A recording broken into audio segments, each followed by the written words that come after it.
everyone. Let's wrap up September. September, I wasn't working most of the time, so I had a lot of time for reading. I talked about most of the books in the 2 vlogs that I did, the one before I went to London and the one in London. And then I also uploaded, of course, a letter to September. Thank you all for watching and engaging with all of those contents and talking to me. Thank you very much. So let's start with the books and try a new categorization and start with books that are mostly literary fiction. And the first book I finished there is A Perfect Day to Be Alone. I really enjoyed this. The book follows this young woman who is finished with school but doesn't want to go to college and just moves out of the house because her mother moves to China for work situations, and she moves in with an acquaintance, an older woman, and starts working jobs. And she's not really interested in a career. She's not very friendly inside her head. She's sometimes really mean and also outside her head sometimes. And it's a little bit about coming of age, her discovering things about herself, about her life, and we're always juxtaposing the really young woman with the old woman and how they do. And it's, like I said, over the course of a year, how she grows and how she develops and evolves and how things end up and go from there. I really enjoyed the writing style, and I also enjoyed the characterization and really short, precise, concise story. The next book was not as successful, but it was rather similar. The Premonition also follows a young woman and sees her coming to terms or finding out a lot of things about herself. And a lot of that is spoilers. So what I enjoyed about the book is how easy it is to read, how you get an insight into the characters, and Banana Yoshimoto's special style in focusing on things and describing things. I really enjoyed this here. The writing is really amazing. There are some story choices I didn't really know why they were there. They didn't add to the story in that part, so I don't know why they were made. And overall, I would not recommend this as a starter book to read Banana Yoshimoto. Go to her other work. There are some better works than this one. The next one, though, was a lot more fun. The Invasion of the Spirit People is a book I didn't know existed. I have read other books by the author before and enjoyed them. And just like before, this is really engaging and entertaining. You get sucked into this world of the main character and his friends, or rather the 4 characters this is following, and we see how they are interacting and how life affects what's going on. What I really liked about this book is how it never really mentions where you are. We have the names of the characters, but it always, location-wise, uses names that are not city names, but directions, or south and north and east and west and something like that. But it doesn't really tell you where we are. And it is an interesting fact, as being from somewhere else and not from here is a huge theme of the book, where we see that the friend of the main character has lost the lease to his restaurant and has to move. And some people from the outside are coming in, taking over that. And that creates sort of a hostile atmosphere in the area. And you can see how that affects the relationships of the characters, of the villagers, of the people living there, and how they try to manipulate people to join their side and all the things. I highly recommend this. It was very enjoyable. The next book I still am a little bit torn about. Death and the Penguin starts off very funny in the way it is written, but towards the end, the more this lasted, it got more and more confusing and repetitive. Death and the Penguin follows a writer that has a penguin, and he sort of becomes entangled in writing obituaries for people who are not dead yet. The book is set in Kiev in the 1990s, if I can remember correctly, and there are strange things happening to these people that the writer writes obituaries about, and that's the whole story. Is just snowballing from that. What I really found interesting about this book is how it really showed the little lack of agency that the character had in his own life. It sometimes felt like he's just pushed along by other characters. In the beginning, it seems like he doesn't mind, but the more that it happens and the more he loses control of his own life, it really starts to oppress you. And that's what I also felt while reading. I felt rather oppressed by things that are happening towards the end. So the feeling went from enjoyment in the beginning to oppression in the end, and that might have turned out why I'm not so sure how I feel about the book. The next book I listened to mainly because it was free in the members catalog on Audible, and I had never read anything by Percival Everett, and I'm not particularly interested in James. Everybody's talking about that now, so I thought, why not listen to Dr. No? And this is sort of a take on the James Bond villains, where someone really is a villain, and the main character is a math professor who's on the spectrum. That's how he always says it. He's on the spectrum. He doesn't clarify what spectrum, but it sort of becomes clear what he's talking about, that he's a little bit different than other people, and he sees things differently and thinks things differently. And he gets entangled in with this villain and tries to be manipulated by them. And it is a fun story. It's really fast-paced. It's really short. It is enjoying. What it really showed is how well Percival Everett is writing and how good he is in satire and making fun of things and really making it engaging and clever. The Salmon Who Dared to Leap Higher is a rather short book written in a very poetic way. No wonder, the author is a famous poet. It's sort of a modern classic, but it's just been translated from Korean to English now, so it's rather fresh. But the story follows a salmon going from the ocean to where the salmons go to lay eggs. And this salmon looks a little bit different than everyone else and is asking different questions. So he stands out of the crowd, and it's about growing up and finding love. It's about how you see the world and how you adapt or not adapt, and what it means to be part of the community or not, to stand out and to just question everything. And the salmon is really trying to question what life is about and what love means, and I really enjoyed it. It's really fly through. It's very beautiful. Okay, we're already at the last literary fiction ones. Empty Wardrobes, also a classic that has just recently been translated from Portuguese into English. And it follows this widow who has lost her husband a few years back, who struggled after his death to make ends meet, because a lot to do with him being against capitalism and his personality and the strange relationship she has to her daughter and her mother-in-law, who is very rich and has a different opinion of life, and how she's still grieving. And then at one point, the mother-in-law tells her something about her dead husband that changes everything. And we see how this changes the life of the widow and her thoughts about herself and about her husband and everything. And then things go even on another turn. What I really liked about this book is, again, how it was written. The story is told from a friend of the widow who has not been part of her life for a long time, but she is involved in one of the turns, or rather in the tumultuous things happening in the book, in the present, that she tells us. But since the narrator has not been close to the widow for most of their life and is not really being told a lot of the things from the widow, but a lot of things that in her head that she assumes happened, she's very unreliable in the fact that she just doesn't know what happened, but she thinks she knows, or she thinks this is what happens. And that's a story she tells. And I find that very, very well done and interesting to follow. Okay, let's move on to fantasy. Although I've seen the next book I want to talk about categorized as literary somewhere, and I don't really know why. Because the Delegate Dream Department Store is set in a world where the people go when they fall asleep, and the department store is where you can go and buy your dreams.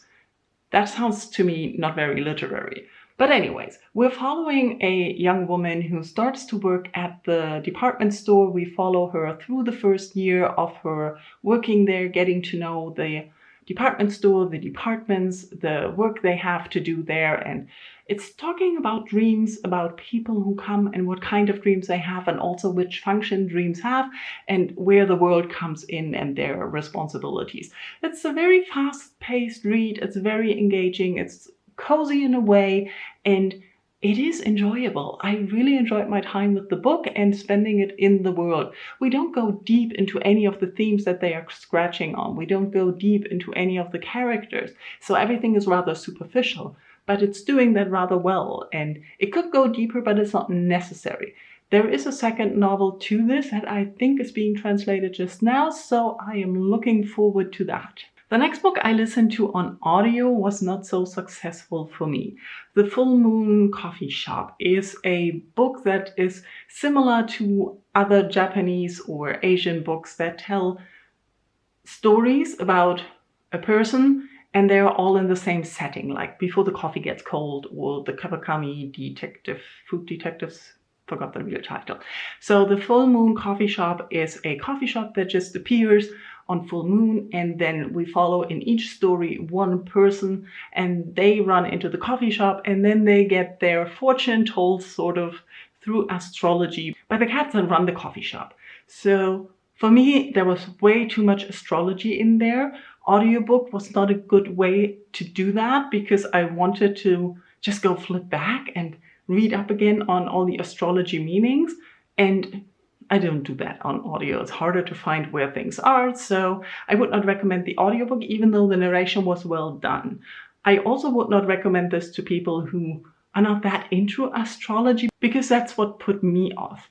I really enjoyed the characters, the stories of the characters, and how you find out in the epilogue mostly how they are connected and how everything is working out. So I think the book on its own doesn't really work if you don't read the description and the epilogue. So the stories themselves are a little bit, okay. It's very cozy as well. Nothing big happens, no major stakes. It's just finding out who you are and thinking about struggles and changing the course of your life a little bit, but not majorly. So enjoyable if you like more astrology. Then I also listened to Paladin's Grace. This is a book I've always been curious about by T. Kingfisher, but I never really was sure about it. So when I had the option to listen to it for free, as well in the Audible catalog, I went for it.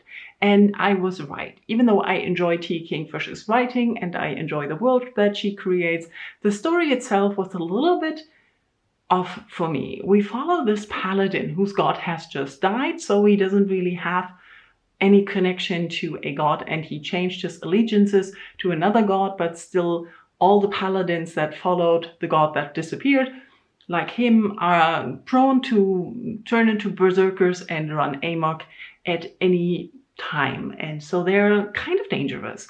And that's the person we follow as the main character. And the other main character is a female perfume maker who has connections to nobility and a past as well. And also, I think it's not a spoiler that she gets framed for murder of the prince. And things evolve there. So those two characters meet, there is a romance between them, there's a lot of miscommunication between them, that they constantly think about what they want, but they fail to tell or talk about it to each other.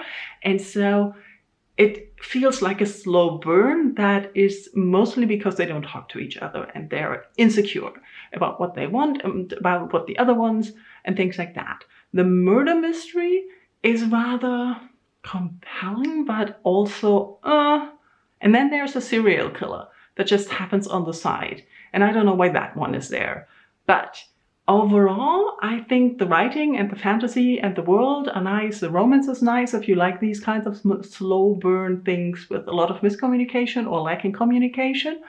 But overall, I am not going to continue with the series. My fantasy this month wasn't very successful. I already said when I bought this book in my vlog that I'm not really sure if Impossible Creatures is something for me. It's mostly middle grade or children's literature. That's what it's categorized as, which could work, and the bookseller said a lot of adults enjoy the writing as well and the world. And I found myself somewhat enjoying it. I liked the ideas, but I wasn't really engaged or connected to any of the characters. So I'm not the target audience, so no problem there. The world, or basically there is a secret world of islands where a lot of the magical creatures that we know from fairy tales and folklore and stuff still live. So the idea is that they have been hidden from us, the normal humans, by magic. And there is a warden or a guardian of the barrier, and that's the main character that we follow, or basically his grandfather's right now, and he's going to be it when he grows up. So the story basically starts with us being told the story by the guardian or the young guardian boy and a girl who lives on the islands. And the girl is chased by a murderer, so she has to cross the barrier, and thus they meet, and then the boy goes to the other world, the magic world, with the girl, and they try to save the girl from the murderer and all the other things. There's a lot of things happening in the other world that is destroying it, and they are trying to fix it. So it is sort of a story where these two meet and together they save the world. And it is enjoyable. The way the book is written is enjoyable. The creatures are magical. But like I said, I didn't connect to anything. At the end, I was about to DNF it at some point, but I wanted to know how it ended.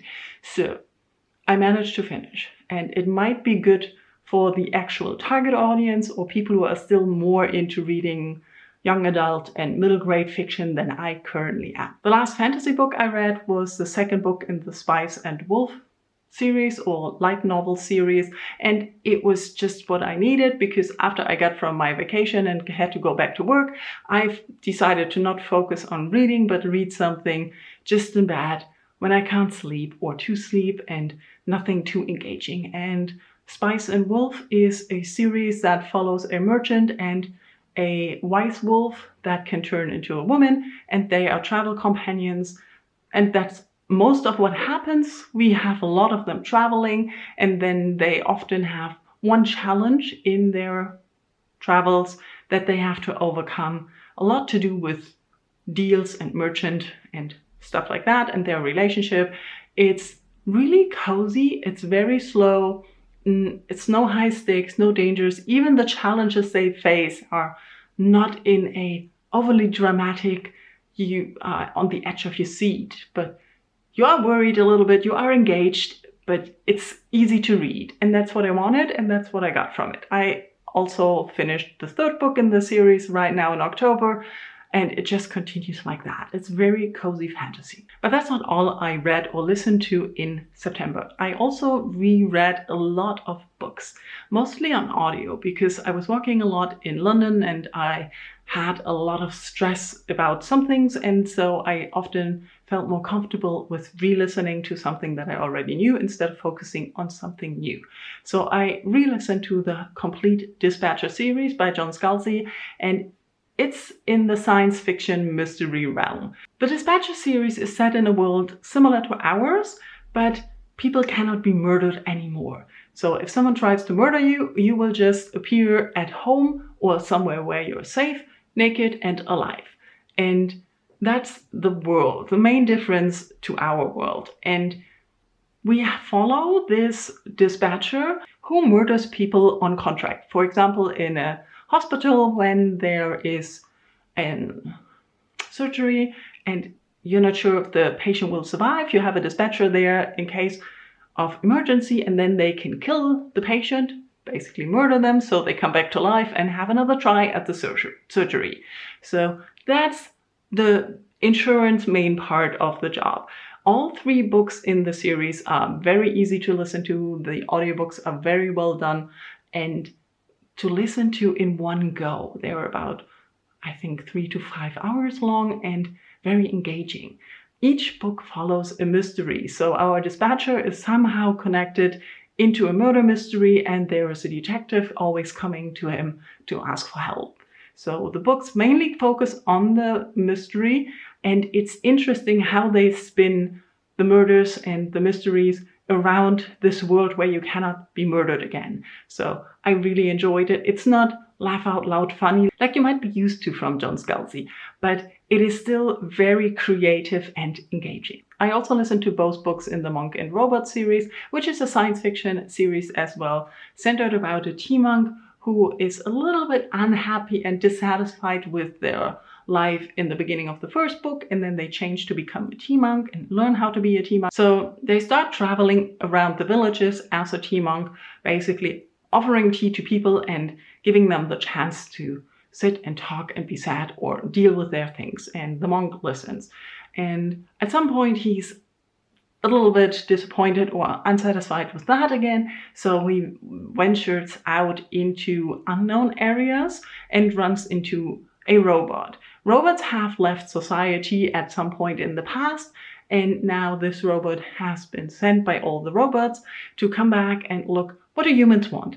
That's basically the question that the robot asks everyone they meet. So the robot wants to find out what humans need. And throughout the book, they discover that the question is kind of wrong, and that what does it mean to need, and what does it mean to be part of a society, and also where does your purpose come from? Do you need purpose?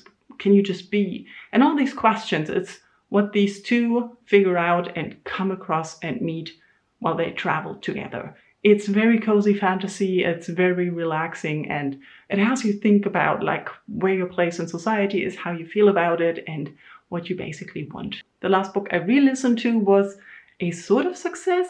It's a novella I have read before, and I was also able to get this for free. And it was a very quick read, and I thought, I know the story, but I am always curious if I want to read the rest in the series or not. So Burning Roses is a very short novella that is, I think, technically the third book in a series, where we follow two older women trying to catch someone. So it's a chase story.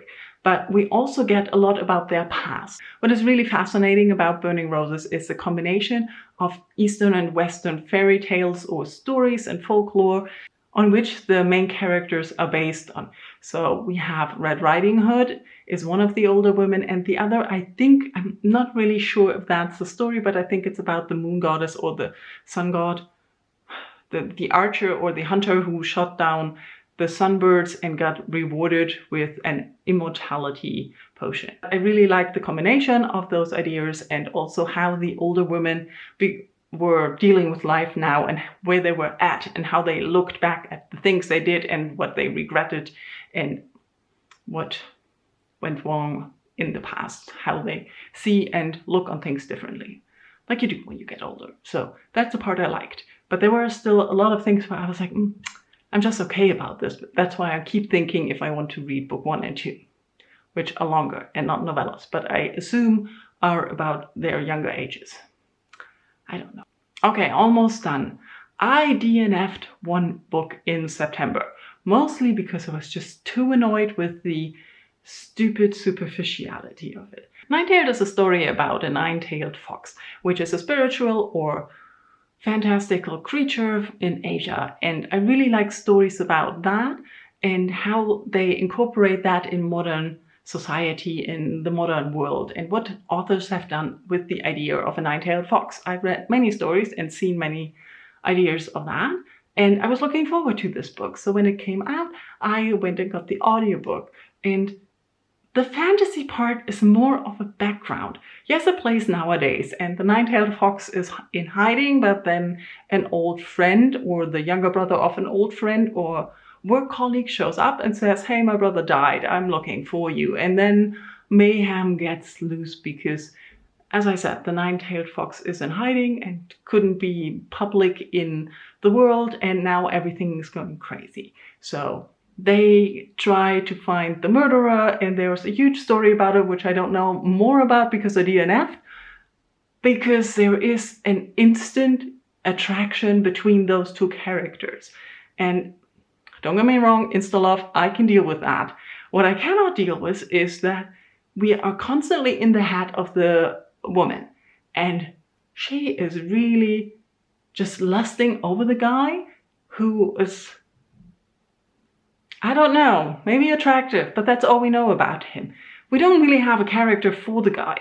We only have her lusting and having these unexplained attraction and always trying to hold back. And I DNF'd when she finally gives him, but basically says like, okay, yeah, it's a fling, it's nothing important. And it just doesn't make any sense, or it does if you're into this thing. I like my characters to have a little bit more depth and even care about something else than just looks. So that put me off. And the writing around the romance was just, ugh. I didn't like it. I wanted more of the fantasy. I didn't get that. So that's why I DNF'd. You might enjoy it more. Okay, that was it. I would like to know if you have read any of the books I talked about, if you've heard of any of them, if you were interested, if I make you curious about them, what you have read in September, anything you want to tell me. Like I said, in the vlogs I talk in more detail about the books, Thank you for watching.